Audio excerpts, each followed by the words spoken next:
Di Madinah, kota yang ditinggalkan dalam doa dan harapan, kabar simpang siur telah ditiupkan oleh kaum munafik.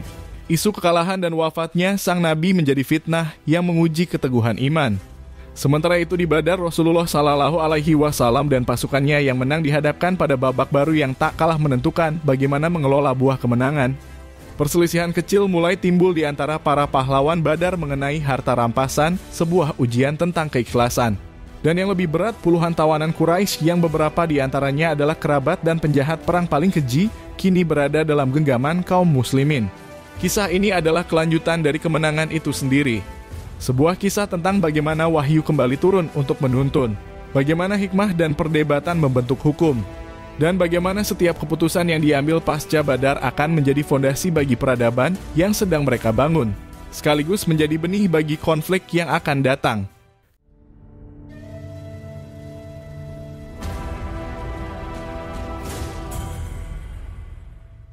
Kemenangan besar di Badar belum lagi kering di ujung pedang para mujahidin. Rasulullah tahu bahwa kabar ini harus segera sampai ke kota yang menanti dengan cemas. Maka dua penunggang kuda terbaik pun dipanggil. Abdullah bin Rawaha diutus membelah angin menuju dataran tinggi Madinah, sementara Zaid bin Haritsah melesat menuju dataran rendahnya. Misi mereka satu, sampaikan kabar gembira ini. Sementara itu di Madinah, udara terasa berat. Orang-orang Yahudi dan kaum munafik telah menyebar racun fitnah. Mereka berbisik dari satu sudut ke sudut lain, menghembuskan isu paling keji, Muhammad telah terbunuh. Dan ketika Zaid bin Haritsah terlihat memasuki kota menunggangi Al-Qaswa, unta kesayangan Rasulullah, seorang munafik berseru dengan penuh kemenangan palsu, "Lihat, Muhammad benar-benar telah tewas." Itu untanya dan Zaid kembali dengan wajah panik membawa berita kekalahan. Namun, kebohongan mereka tak bertahan lama. Begitu kedua utusan itu tiba, kaum muslimin mengerumuni mereka. Keraguan di wajah mereka perlahan sirna digantikan oleh keyakinan saat berita kemenangan dikisahkan secara rinci. Seketika, Madinah meledak dalam kegembiraan. Pekik tahlil dan takbir membahana membelah langit menghapus semua fitnah dan keraguan. Para pemuka muslim bahkan langsung bergerak menuju jalan ke Badar, tak sabar untuk menyambut sang Nabi dan pahlawan mereka. Namun, di tengah sukacita itu, terselip duka. Usama bin Zaid berkata berita kemenangan ini datang tepat saat kami selesai mengebumikan jenazah Ruqayyah, putri Rasulullah dan istri dari Utsman bin Affan yang ditugaskan Nabi untuk merawatnya. Sebuah pengingat bahwa di balik setiap kemenangan selalu ada ujian dan pengorbanan. Di Badar, Rasulullah dan pasukannya menetap selama 3 hari. Namun sebelum debu benar-benar hilang, sebuah ujian baru kini terhampar di hadapan mereka. Bukan dari musuh, melainkan dari dalam barisan sendiri. Terjadi perselisihan sengit seputar harta rampasan perang atau ghanimah. 3 kelompok, 3 argumen. Kelompok pertama, para pengejar musuh, berkata, "Kamilah yang paling berhak. Kami yang membuat mereka lari tunggang langgang." Kelompok kedua, para pengumpul harta rampasan, menyahut, "Tidak. Kamilah yang mengumpulkannya, ini semua milik kami." Kelompok ketiga, para penjaga Rasulullah, menimpali, "Kalian tidak lebih berhak dari kami. Kamilah yang memastikan keselamatan Nabi, kami khawatir musuh menyentuhnya." Ketika perselisihan memuncak, Rasulullah dengan tegas memerintahkan semua orang untuk mengembalikan apa yang telah mereka ambil. Dan saat itulah wahyu dari langit turun untuk menyelesaikan masalah mereka selamanya.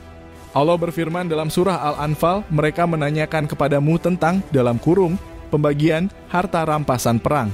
Katakanlah, harta rampasan perang itu kepunyaan Allah dan Rasul, sebab itu bertakwalah kepada Allah dan perbaikilah perhubungan di antara sesamamu."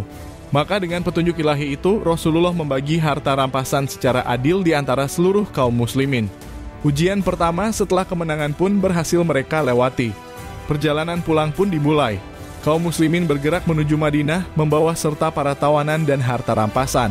Namun, perjalanan ini bukanlah sekadar arak-arakan kemenangan. Ini adalah perjalanan untuk menegakkan keadilan. Ketika sampai di As-Safra, Rasulullah berhenti dan memberi perintah tegas. An-Nadar bin Al-Harits, pembawa panji musyrikin dan salah satu penjahat perang paling kejam yang tak henti menyakiti Nabi, harus dieksekusi.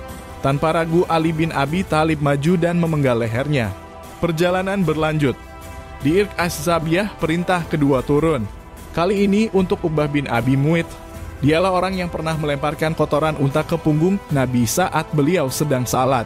Dialah yang pernah mencekik leher Nabi dengan pakaiannya hingga nyaris membunuhnya.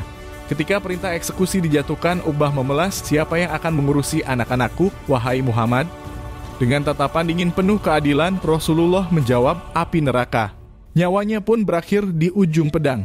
Eksekusi terhadap dua penjahat perang ini adalah sebuah pesan dalam Islam, tidak ada tempat bagi kezaliman yang melampaui batas, bahkan di tengah kemenangan sekalipun. Saat mendekati Madinah, di sebuah tempat bernama Ar-Rauha, kontingen penyambutan yang dipimpin para pemuka muslim telah menunggu. Mereka menyambut Rasulullah dengan haru dan bangga. Namun di antara mereka ada Salamah bin Salamah yang berkata dengan polosnya, "Untuk apa kalian memberi selamat? Demi Allah, kami hanya melawan orang-orang tua botak seperti unta saja." Rasulullah hanya tersenyum mendengar kepolosan itu, lalu dengan lembut berkata, "Wahai anak saudaraku, mereka itu adalah para pemuka kaum Quraisy." Usaid bin Hudayr pun maju dan berkata, "Wahai Rasulullah, segala puji bagi Allah yang telah memenangkanmu. Maafkan aku tidak ikut serta. Kukira engkau hanya akan mencegat kafilah dagang. Andai kata aku tahu ini adalah pertempuran, aku tak akan pernah tertinggal." Rasulullah menjawab, "Engkau benar." Akhirnya Rasulullah memasuki Madinah sebagai pemenang.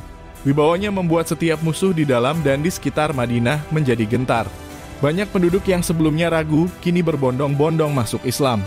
Bahkan Abdullah bin Ubay, sang pemimpin kaum munafik, terpaksa ikut menyatakan keislamannya, meski hanya di bibir saja.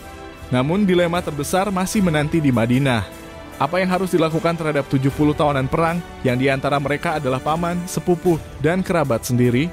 Rasulullah, sang pemimpin yang bijaksana, meminta pendapat para sahabatnya. Abu Bakar As-Siddiq dengan hati yang lembut berkata, "Wahai Rasulullah, mereka adalah keluarga kita. Aku berpendapat kita ambil saja uang tebusan. Uang itu bisa kita gunakan untuk kekuatan melawan kaum kafir. Dan semoga dengan perlakuan baik ini, Allah memberi mereka hidayah." Lalu Rasulullah menoleh kepada Umar bin Khattab. "Bagaimana pendapatmu, wahai Umar?" Umar berdiri, wajahnya tegas, suaranya menggelegar. "Demi Allah, aku tidak sependapat dengan Abu Bakar. Menurutku berikan aku kerabatku si Fulan, biar aku penggal lehernya. Berikan Ali saudaranya Akil, agar dia memenggalnya. Berikan Hamzah saudaranya, agar dia memenggalnya. Agar musuh-musuh Allah tahu, tidak ada kelembutan di hati kita untuk kemusyrikan. Mereka ini para pemimpinnya, mereka para komandannya." Rasulullah terdiam. Beliau lebih cenderung pada pendapat Abu Bakar yang penuh belas kasih. Beliau pun memutuskan untuk mengambil tebusan dari para tawanan. Keesokan harinya, Umar mendatangi Rasulullah. Namun ia menemukan pemandangan yang tak biasa. Rasulullah dan Abu Bakar sedang duduk sambil menangis. Dengan hati-hati, Umar bertanya, "Wahai Rasulullah, apa yang menyebabkan engkau dan sahabatmu ini menangis? Jika pantas, aku akan ikut menangis. Jika tidak, aku akan berusaha menangis karena tangisan kalian." Dengan suara lirih, Rasulullah menjawab menunjuk ke sebuah pohon di dekatnya karena tawaran yang diajukan sahabat-sahabatmu untuk mengambil tebusan itu. Sungguh telah ditampakkan kepadaku siksaan bagi mereka yang melakukannya lebih dekat dari pohon ini. Ternyata, keputusan yang didasari belas kasih itu tidak sepenuhnya direstui langit sebelum musuh benar-benar dilumpuhkan. Allah pun menurunkan tegurannya dalam surah Al-Anfal ayat 67 dan 68.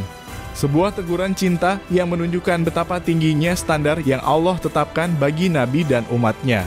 Meskipun ada teguran, ketetapan Allah yang terdahulu telah mengizinkan pengambilan tebusan. Maka kebijakan itu pun dijalankan dengan cara yang luar biasa. Tebusan ditetapkan antara 1.000 hingga 4.000 dirham. Namun bagi mereka yang tidak mampu membayar, tebusannya adalah ilmu. Setiap tawanan yang bisa baca tulis harus mengajari 10 anak-anak Madinah hingga pandai. Sebuah investasi peradaban yang lahir dari medan pertempuran. Beberapa tawanan bahkan dibebaskan tanpa tebusan sama sekali sebagai bentuk kemurahan hati Nabi. Termasuk menantu beliau Abu Al-As yang dibebaskan dengan syarat ia mengizinkan putrinya Zainab untuk berhijrah ke Madinah. Sebuah kisah cinta dan iman yang mengharukan di mana Zainab menebus suaminya dengan kalung peninggalan ibundanya Khadijah yang membuat hati Rasulullah begitu iba.